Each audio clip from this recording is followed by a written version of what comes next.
individual interviews. Let's start with you, Professor Van Sertima. Yes, there are one or two things that I want to raise. First of all, there's a different kind of Holocaust which is even more terrifying than the destruction of people. Often death can be merciful. There's a nuclear bombing of the African brain. That kind of Holocaust, the mental Holocaust that occurred, whereby many Africans who were colonized were actually had their African character almost zapped away from them and something else planted upon their brains. Which was? Which is a kind of duplication of the European. They were turned into European duplicates. I could say that at the time I was 24, with the exception of an interval during our upheaval and the death of my father, I was a European duplicate. I was a British duplicate. Everything that the British wanted me to think, I could enter their brain. Every reflex, every attitude, every prejudice that was native to the British Empire was in my brain. And it occupied at least 95% of my brain. It is only in later years, as one became aware of African civilizations and American civilizations, that this began to fall away. Did you love England at that time? Tremendously. I would celebrate. I mean, like now, for example, suppose I was still in the British Empire, which no longer exists except in the mind of the British, and the Falkland Islands thing was going on. I would be waiting patiently every moment to see an Argentine ship go down. This is the kind of loyalty, allegiance to the enslaver that became part of our inheritance. You sang God Save the Queen. Not only sang God Save the Queen, I felt proud that I was in an empire which was able to put everybody in their right place, including the Americans. I was very upset when I read that Americans had broken away from British rule. This is the kind of training we were given. Not a single book on Africa did I see before I was 20, not a single book. So we're talking about the evils of the colonization of the mind as well as of land. Let me ask you this, Professor Ben. Were you, like Professor Van Sertima, raised with another awareness and another religious loyalty and national loyalty? Yes. Where were you raised? I was raised in the Hebrew religion. What nation? I grew up in Puerto Rico and the Virgin Islands. And I was raised, therefore, in American territory. But the same colonialism.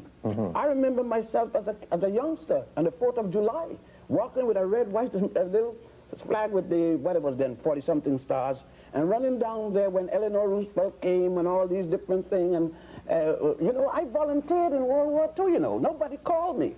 I volunteered. I was so stupid. I went and volunteered, went to Panama, to a segregated army where I couldn't go on the bus with the American people, and in Panama I went to Panamanians. I could go among. I came to Newport News, Virginia in the service and couldn't go on the ferry. They had a line called nigger, the nigger officers and the white officers. That happened to me. And do you know it was a German soldier that I was guarding, officer, that asked me, nigger, he says, exact word he said to me, nigger officer, do you know that when this is over, I'm coming to America and be your boss? And then I started for the first time to get some sense, although I had been segregated in Panama and so forth. And I didn't even recognize I was being segregated in Puerto Rico and the Virgin Islands. I didn't even realize it. I thought that everything was, as they say, hunky-dory down there. But, you know, because of what he said. Hunky-dory. H-U-N-K-Y. That was right. The expression. Right. That means real good. And I was a perfect fool and didn't know it. I used the term Negro then. Colored was a big thing, you know. And Africa was not on your lips. What are you talking about, Africa? Africa is what Tarzan and Jane was, and, you know, the Humphrey Bogart. I used to go to see John Wayne and Tom Mix and Ronnie Reagan and all of them shooting up the indigenous people. And I used to say, hey, there's a savage coming to shoot them Tom Mix. And then with the African, I'd say, oh, look at them savage, Tarzan is coming. And I'm hoping for Tarzan. And Tarzan hollering, Ungawa. And one thing, I didn't know that Ungawa means doo-doo. Because every time Tarzan said Ungawa, and when I found out that Ungawa meant doo-doo, I said, Ungawa Tarzan. I used to have fun then. But you wouldn't believe that this person, because what I know wasn't taught to me in school, I look back and sometimes and say, how in the world did I come this far from where I was? You talk about miracles, that's a miracle. Tell me about your upbringing, John. No, I had suspicion from the beginning. I feel that we have to realize that when we speak of blackness, blackness must stand for excellence as it did in early Africa. Where black, for example, among the Egyptians was the color of divinity. We must not assume, however, that merely because someone is white or European that they are monstrous because the Western European exploitation. We must not use this simply as a crutch. We have to see it in a certain perspective. It must not be considered as innate to the European, because if it is innate, there can be no change. We have to believe in the capacity for change in the world. The black man is in a terrifying situation. Largely, this is due to the European exploitation into those centuries of history. But if we are to come out of that, we have to change our consciousness as well as the consciousness of those who have enchained us. So we have to change our evaluation of our own blackness as well as our evaluation of whiteness. Yes. What I say to my students is that we have to find that compass that we can use to locate ourselves on the map of human geography. And we must find that clock that tells us our special time of day. We must know what history is supposed to do for you. History has the function of your watch. It divides up time and tells you where you are and gives you a general idea how much time you have to get where you still have to go. History is a kind of a guide and a stimulant.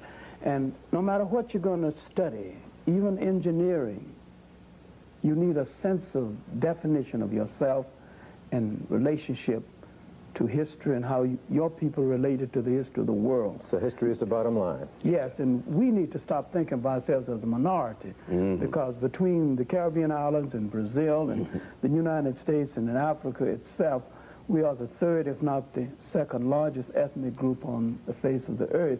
And we've got a piece of geography over there, maybe 13 million square miles, that's ours. And when I say ours, I don't mean north, south, I mean all of it. That's right. Every blade of grass, every grain of sand, and that's the inheritance of our children and their children still to come. And we don't have to go to any Bible to make any claim, because our claim is all prevailing, and the map of that continent is stamped on most of our faces. Let's go to our bibliography list, full screen, and for our viewers. At Kelty and In the Matter of Color by A. Leon Higginbottom, Jr.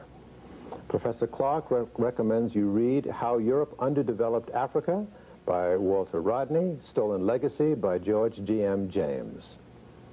And Professor Van Sertima recommends you read his Journal of African Civilizations, Volumes 1, 2, and 3, and African Counts by Claudia Zaslavsky.